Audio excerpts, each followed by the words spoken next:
it's life experience, and I think for me and my journey, it's that insanity thing where you keep going round and round in your own trauma, but you don't want it. You don't choose to suffer what you go through.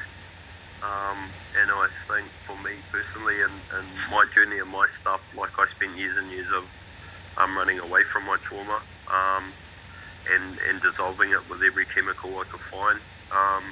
But I think over my journey, I kept coming back to you know the blaming of it, and taking it on all the time, and really not being able to get away from that. But when I realised that I wasn't to blame, it was like that little light went off in the head, and I think we can all us who can really tap into that. We all had that light bulb moment where it was like, hang on, and then the more I fed that, the more I realised, then the more growth I got around not letting it affect me, not having, and then so I realised I didn't have to keep feeling like this over and over, and it would, because the trauma for me around my abuse and so forth, you go, there's stages, and the older you get, it's stages of it, and then it's like, hang on a minute, and then obviously with the counselling I received, and so it was just taking away the blame, and then once you take away the blame, then you don't actually have to take it on, it's still there, but it doesn't have power over you.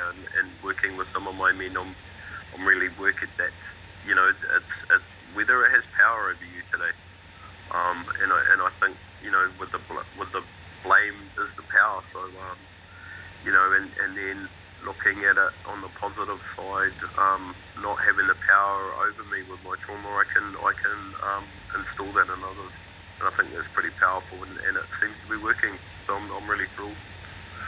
Beautiful example. I'm thinking, Paul, as you're talking of the, again, see, do, get. When you change the way you look at it, you start doing relationships and doing things differently, and you get a better result from people, which can then reinforce that new way of looking at things, which is the new way is going, actually, I was a kid, I wasn't to blame, it wasn't my fault. Yeah, sure. Yeah. And after our car ride with Alexander and some of the, with relationships, and you can put a lot of your negatives into that fear box, and that really resonated me with our car ride and just some of my relationship things. And all it is fear. It's fear of the hurt. It's, and that falls back down to your trauma, because it puts you back into that place, so it's we all have our choices, and the good wolf, the bad wolf, you can either feed the trauma wolf, or you can feed the wolf that's battling that trauma, to be who you've been put on this earth to be. So, and that trauma wolf isn't who we are.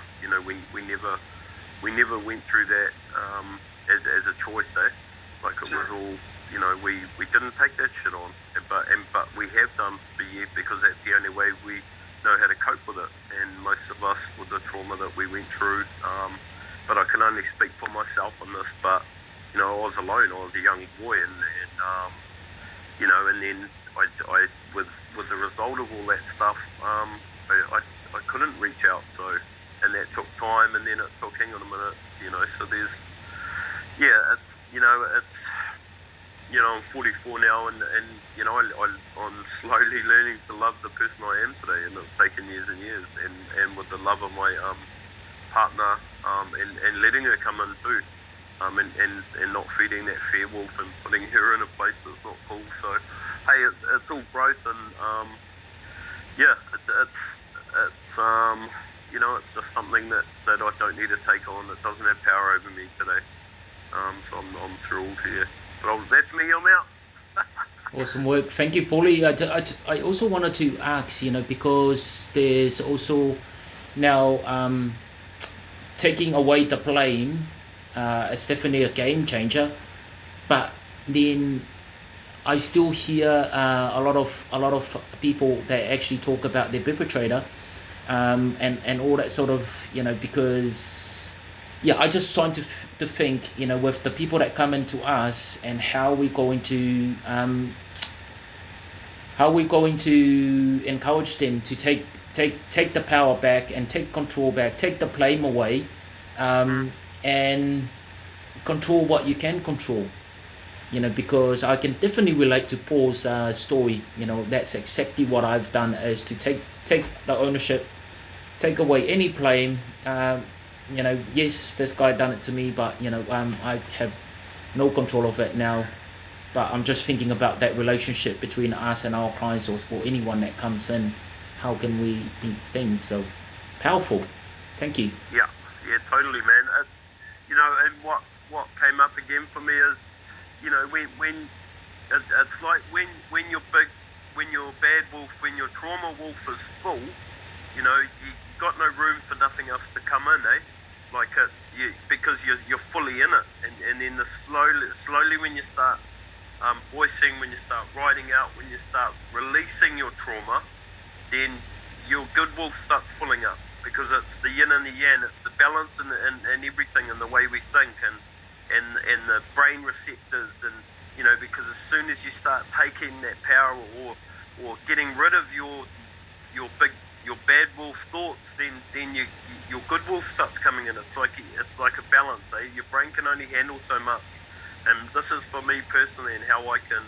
So the more I had an understanding, the less blaming I took away from that, then the good thoughts, and the, you know, it's like I was thinking about it before. It's like, say you're driving down a road of love, and you know, and then bang, your trauma's like a big rock that comes into your road, you know, and then it's like, oh shit, because I've suffered this trauma, now I'm on the middle road, I'm not on the tar field, you know, and then you and your road's always there, but because you've been through the trauma, it's like, you know, it can, some of us never get through, and we all, and our lives are all on that middle road. I'm sorry, I've sort of flipped from filling the I'm sorry, yeah, but it's, you know, it's you know, you've, for me and my stuff, I had to unravel my bad shit, eh? I had to, yeah, it's yeah, I'm gonna tap out, man. I can't, yeah, I'm just, yeah. I love it. We've gone from wolves to